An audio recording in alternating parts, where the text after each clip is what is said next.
Halo anak-anak kelas 4, apa kabar? Semoga masih dalam keadaan sehat dan juga tetap semangat ya untuk belajar. Setelah kita menikmati libur panjang ya, jadi Ibu harap hari ini lebih semangat lagi ya untuk belajar ya, karena sudah libur kan, jadi sudah rileks, sudah santai ya, sudah refreshing sebagian ya. Ibu harap hari ini lebih semangat lagi dalam belajar. Nah, hari ini ya kita lanjutkan lagi materi kita berdasarkan hasil percobaan kamu ya. Kemarin selama 1 minggu ya Ibu beri waktu untuk kalian menyelesaikan praktikum sederhananya ya, yaitu membuat pelangi.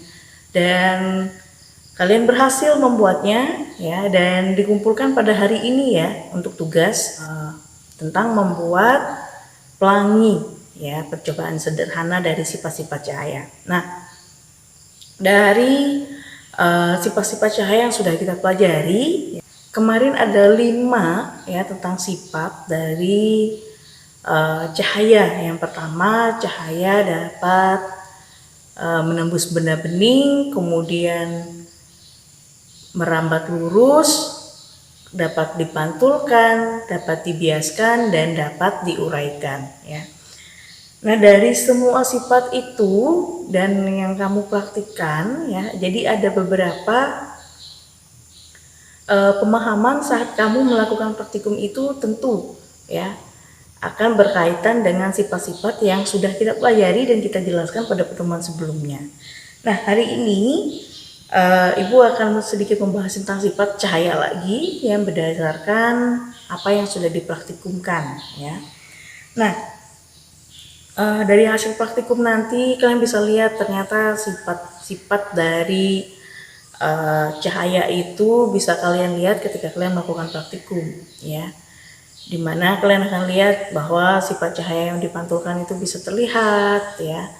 Kemudian sifat dari cahaya yang bisa diuraikan, bisa kalian tahu ya bagaimana warna sebuah pelangi itu, yaitu Meiji Kuhibiniu. Sudah dijelaskan apa itu Meiji Kuhibiniu: merah, jingga, kuning, hijau, biru, nila, dan ungu ya. Jadi ada 7 warna untuk sebuah pelangi.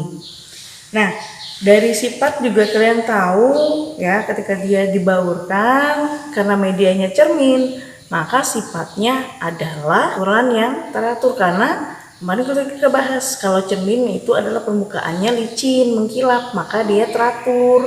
Kalau dia tidak teratur, maka akan menghasilkan yang namanya pemantulan baur, di mana media atau tempat untuk memantulkan cahaya ini itu tidak licin, mengkilap seperti cermin dan lainnya ya. Kemarin sudah kita bahas ya, dimana juga ada sifat dari cahaya yang namanya dibiaskan.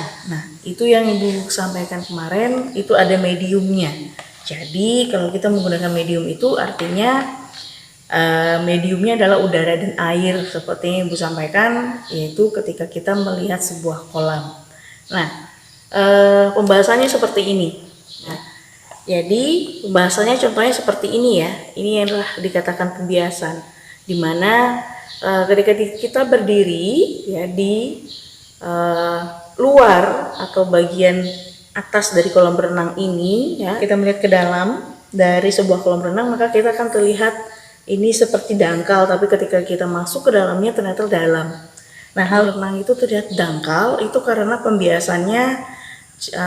pembiasan dari cahaya tadi ya, dari air ke udara ya. Dari kita lihat pembiasannya bagian bawah itu dari airnya ke udara, sedangkan ketika kita masuk ke dalam ya, kita akan lihat ya dari dalam air ke udara, maka tampaklah jauh ya ketika kita berada dalam air ya. Ketika kita berada di dalam kolam, kita akan lihat bahwa orang di luar sana itu jauh sekali ya. Tapi ketika kita berada di luar dan kita melihat ke dalam bagian dari air, maka tampaklah seperti dangkal ya, karena pembiasan cahaya dari air ke udara. Jadi ada dua medium ya melihat sifat cahaya yang namanya cahaya dapat dibiaskan. Mediumnya adalah air dan udara. Ya, perbedaan dari kerapatannya itulah yang menyebabkan terjadinya pembiasan. Nah, dari apa yang sudah kita bahas sebelumnya, cahaya dipantulkan, kemudian cahaya menembus benda bening, ya, kemudian biaskan serta diuraikan, ya, semuanya sudah kalian dapat, kalian praktekkan pun, dan hari ini membahas kembali, Bu harap tentang sifat-sifat cahaya benar bisa kalian pahami ya dari apa yang sudah kalian praktikumkan dan juga penjelasan Ibu pada hari ini. Dan untuk memperdalam lagi pemahaman kalian tentang sifat cahaya, Ibu berikan tugas yaitu silakan kalian kerjakan halaman 9, nomor 3 dan nomor 4 ya.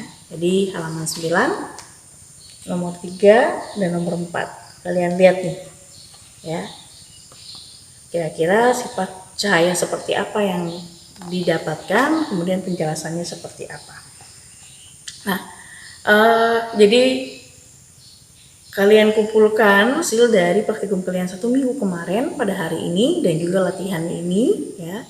Latihan pada hari ini juga dikerjakan di buku latihan seperti biasa. Dan pertemuan berikutnya kita akan masuk ke indera penglihatan. Jadi kita akan belajar nih bagaimana fungsi atau pengaruh dari cahaya ini hingga kita dapat melihat apapun yang ada di sekitar kita, dan kita akan melihat apa sih organ ataupun bagian-bagian dari mata yang berfungsi sehingga kita bisa melihat suatu benda.